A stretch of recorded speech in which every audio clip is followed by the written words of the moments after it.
Heart of Fire. You'll be in my heart. Chapter 2. Healing. Blazing looked out from behind a tree at the edge of the forest to see if any pony was around. The day was almost done, so activity in town was very slow. When he saw no pony around, he went back behind the tree and crouched low enough to let the changeling climb on his back. Blazing felt bad seeing her in the condition she was in, but he knew that Sakura's herbs would help when he found the changeling in the forest. The changeling climbed onto Blazing's back with a little bit of difficulty. When she was on his back, he started flying toward the town. He stayed behind clouds, bushes, and houses, making sure not to be seen or heard by any pony. After dodging a few ponies here and there, he made his way just past the library to his house. When he got to the front door, he helped the changeling off his back, opened the door, then helped her inside, and closed the door behind him. He flipped the switch to turn on the living room light. There were pictures all on the shelves and walls, of Blazing and several other ponies, including Rainbow Dash and some of the Wonderbolts. He walked beside the changeling, helping her to the large couch in the center of the room. "Would you like anything to drink?" he asked. She looked at him with confusion. He then gave a sheepish smile. "I guess you don't eat or drink anything except for love energy." "Why?" she asked. Confusion was now on her face. "Because you're a changeling, and changelings feed off love." "No," she interrupted. "Why are you doing all this for me?" "Oh." He laughed as he scratched the back of his neck, his cheeks flushing a faint red. "Well, I was always taught you should never judge a book by its cover. I mean, take me, for example. Most of the time, I go work out to keep myself strong and ready for a good fight. But on the inside, I'm a big softie. I easily get emotional at things, and I hate hurting other ponies and all that stuff." "So what does this have to do with me?" she asked. "I'm a changeling who attacked Canterlot to feed on love, and I attacked you in the forest. What made you help me?" Blazing looked at her for a second. "Because I looked past the cover and saw some pony who was hurt, sad, and afraid." "I'm not afraid of anything," she snapped. "Okay, you're not afraid of anything," he said as he raised his hooves up defensively. "But when you attacked me, you were weak from your wounds. You needed my help." The anger in her face died down. After a minute, Blazing gave a small smile. Every pony, even changelings, deserve a second chance. The changeling looked at the zebra-striped stallion with a bit of shock. Blazing was willing to risk his own safety to save her. Any other pony would have ran and got help or attacked her on sight.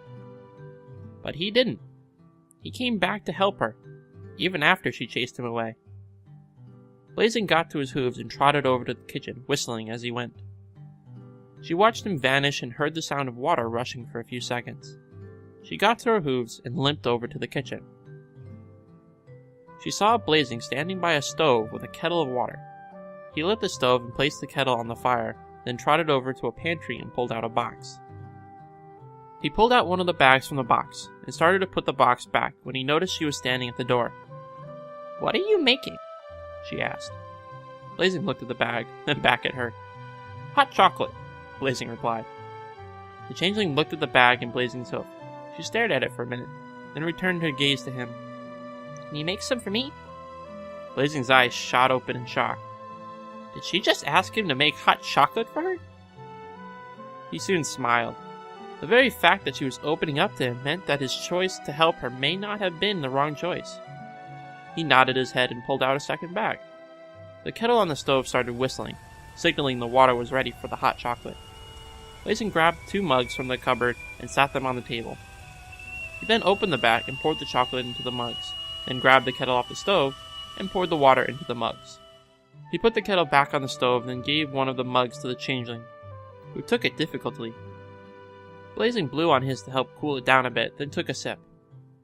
She looked at her mug for a minute, the heat visibly rising from the hot liquid. She slowly moved the mug to her lips and took a sip. Her eyes lit up, then she took another large sip. "This is good," she said. Blazing smiled at the sight. After finishing their hot chocolate, Blazing showed the changeling all the pictures in the room. Several of them were of him and Rainbow Dash side by side or in the sky racing. There were quite a few of him with a dark blue Pegasus when they were young colts. She stopped when she saw a picture of a yellow mare unicorn standing right next to Blazing. The two looked happy together. "Who is that?" she asked. Blazing looked at the picture, his face filled with deep sorrow. "That was Waterweight," he answered. "She was my best friend at the time." The changeling exchanged looks between the picture and him. "You loved her," she stated. Blazing closed his eyes and nodded. "What happened to her?" Blazing opened his eyes, which were starting to glitter with tears. She died almost 5 years ago." Tears started to fall down his cheek, then he lowered his head.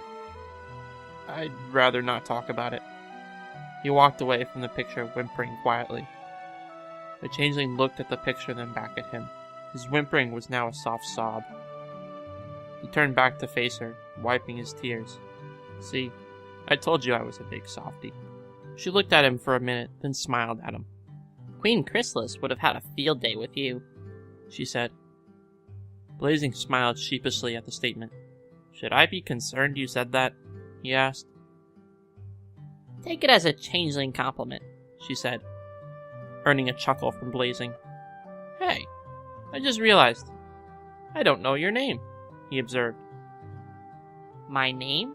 She looked puzzled. "Yeah, you know mine, but I don't know yours." She looked to the ground. "The Queen is really the only one with a name. Only a small number of changelings, like the high-ranking ones, have names." She looked back up at him. "Well, if you're gonna stick around for a while, you need a name." Blazing scratched his chin with a hoof as he looked at the ceiling. "What to call you?" He thought for several minutes, his mind going through name after name. His eyes shot open, a broad smile on his face. "I'll call you Cocoon." "Cocoon?" she asked, arching what would be an eyebrow. "Yeah, it works. Like your queen is Chrysalis, I'll call you Cocoon." "No," she said stiffly. "And what do you want to be called?" She looked back into the kitchen at the empty mugs sitting on the counter by the sink, then back at him with a smile. "I like that hot chocolate you made me. Call me Chocolate." Blazing smiled at the name. "Chocolate, huh?" She nodded. "Chocolate it is, then. Welcome to your new home, Chocolate. Let me show you around." Blazing helped her up the stairs and showed her his room, which was the first door on the right at the top of the stairs. The next door on the left, farther down the hall, was the bathroom with a sink, bathtub, fully equipped with a shower and everything needed within it. At the end of the hall on the right was the guest bedroom.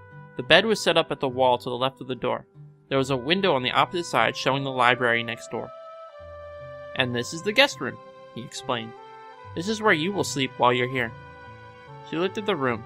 She never slept in a room before. She limped her way to the bed, Blazing by her side. She sat down on the bed and bounced on it a few times, then looked up at Blazing. "This is," she started, looking back at the bed. "I like this. It's better than sleeping on the ground." Blazing smiled. "Do you need me to get anything for you?" She looked at him. "You have done more than enough for me already. I would just like to sleep now." Blazing looked out the window. The sun was still up, but he knew the change. Chocolate had a hard time in the past few days, and Zecora did say she needed her rest. He looked back at her and smiled. "Okay, I'll be downstairs for a while if you need anything else." She nodded as she gave out a big yawn, lying down on the bed with her head on the pillow. As soon as her head hit the pillow, her eyes were closed and she was fast asleep. Blazing quietly walked out and closed the door behind him. He walked down the stairs into the living room, and he sat down on the couch, thinking about the past 2 days. What started like any other day ended up being the beginning of a new life for him. End of Chapter 2.